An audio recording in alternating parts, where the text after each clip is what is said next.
There are no more garage door torsion springs. Zero, zilch, nada, nine. I think that's none in German. Seriously, it's like someone Thanos snapped all the torsion springs out of existence. Oh, you say you haven't been affected by the current torsion spring shortage? Well, it's just a matter of time. So in this video, we're going to talk about why the garage door industry is currently suffering from a torsion spring shortage. And we'll go into some pro tip hacks that might help you get your garage door back up and running. Let's party.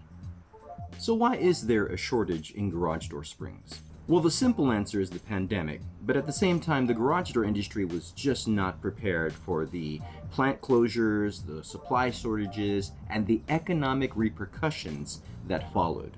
In fact, there's a great video from Dave Dubson from Affordable Doors and Gates in Muskegon, Michigan that talks about the coming storm of the garage door industry part shortage. But the point that I'm trying to emphasize here in this video is how the garage door industry is dealing with this situation and how some garage door contractors are having to back order their inventory, even cannibalizing some of their door orders, and at the same time providing some of the solutions that we're going to mention, in fact, in this video. Okay, here's pro tip hack number 1. Going with mismatch torsion springs. And what that basically means is that you're going with two different size springs to achieve proper garage door balance. Now here's an example. Say you have a 16x7 non-insulated door with or without windows. Now usually on that door you can put a pair of 207 25s with a 1 3/4 inch diameter. Some cases you can go with a 218 1 3/4 31.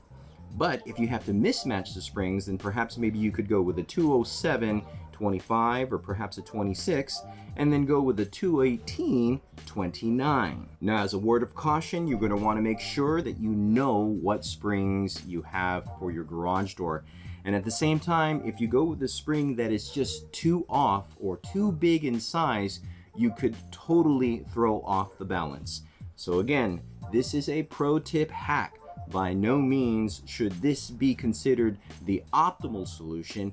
It's just one way that you can work around the current torsion spring shortage. Pro tip hack number 2, going with stronger springs that are not rated necessarily for your garage door, but then applying a door strut to help add extra weight to balance out the door properly. Now let's go back to the example of the 25 gauge 2-car garage door non-insulated with or without windows, which would again normally carry a pair of 207 springs or 218. Now perhaps you want to apply a pair of 225 33s or maybe some 30s, which might make that door a little bit hot depending on what type of door brand it is. Well, if the door is hot, that is, and if it has light balance and it opens up by itself, well then what you can do, you can apply a garage door strut, a 16-foot garage door strut, or perhaps maybe one of the struts that you might find out in the internet today to add additional weight. That additional weight should be able to stabilize the door and at the same time provide you a little bit better garage door balance. Again, this is a pro tip hack, but at the same time, keep it in mind that if you need or if you're able to find a pair of stronger springs for your door, applying a garage door strut might help you achieve that better balance. In fact, as a rule of thumb, usually garage door struts will add anywhere from about 10 to 12 pounds if that helps in your configuration for your garage door. Okay, pro tip hack number 3, using the same size springs, but that should be applied on the same side of your torsion spring system. Let me explain. Basically, you have a red cone spring and a black cone spring. And some of these garage door contractors have gotten a little crafty where all they have is 2 red cone springs or 2 black cone springs. So what do? Well, basically, they will apply to the garage door 2 springs that'll be simply facing or positioned the same side. They will obviously utilize 2 center bearing plates with a center bearing to make sure that the spring is fastened properly to the header. You should be able to go with this configuration in the event that you do not have the pair of springs that should be applied for your garage door. Okay, pro tip hack number 4, converting your torsion spring system to extension springs or to a TorqueMaster spring system.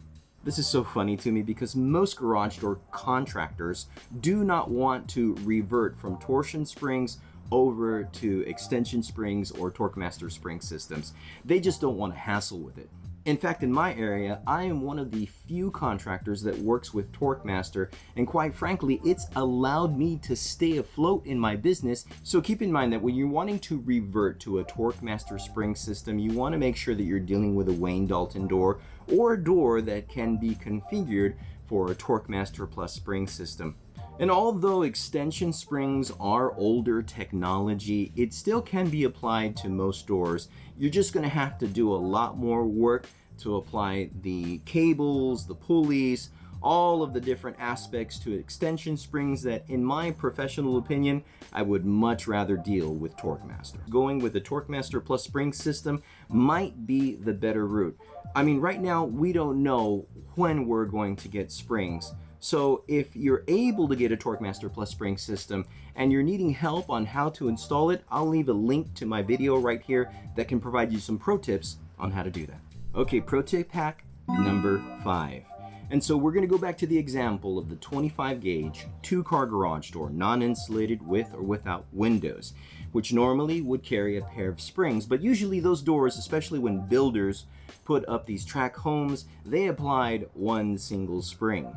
That being the case, you can actually revert or convert your 2-spring configuration to a single spring configuration. So again, if your door is roughly around 140 to 175 pounds, you can easily get away with a 250 wire 1 3/4 by 33 or 32. If you're in the 262 range, I believe you should be around 34 or 36.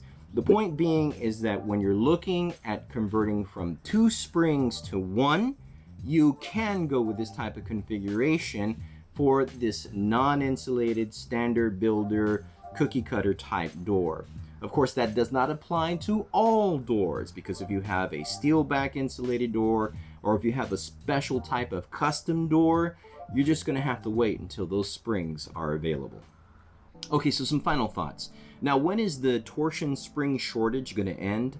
Well, that's a really hard question because this situation has been coming at about 6 months. So therefore, if it took 6 months for this to happen, it's probably going to take about 6 months or more for the garage door industry to get back up on its feet. In fact, as the publication of this video, there are no current distributors in my area that are selling me torsion springs. Will garage door torsion springs come with my new garage door order? Yes, the answer is yes. In fact, these distributors and manufacturers for garage doors are allocating the small amount or the limited amount of springs specifically for new door installation. So that's an interesting point, because if your door is beat up, old, or you've been wanting to replace your garage door for quite some time, then maybe going with a brand new door installation might be the better route. So how much should I be spending for springs now? Well, that's a difficult question to answer because depending on your neck of the woods, it could vary. But unfortunately, some dealers or some contractors are taking advantage of this situation and price gouging. So do your shopping around, ask different contractors, find your best solution that might help you get your garage door back up and running. And of course, if you have a specific question, perhaps maybe to your garage door that you would like to ask on this video or on this channel, please do so in the comments down below. I'd love to be able to answer it for you.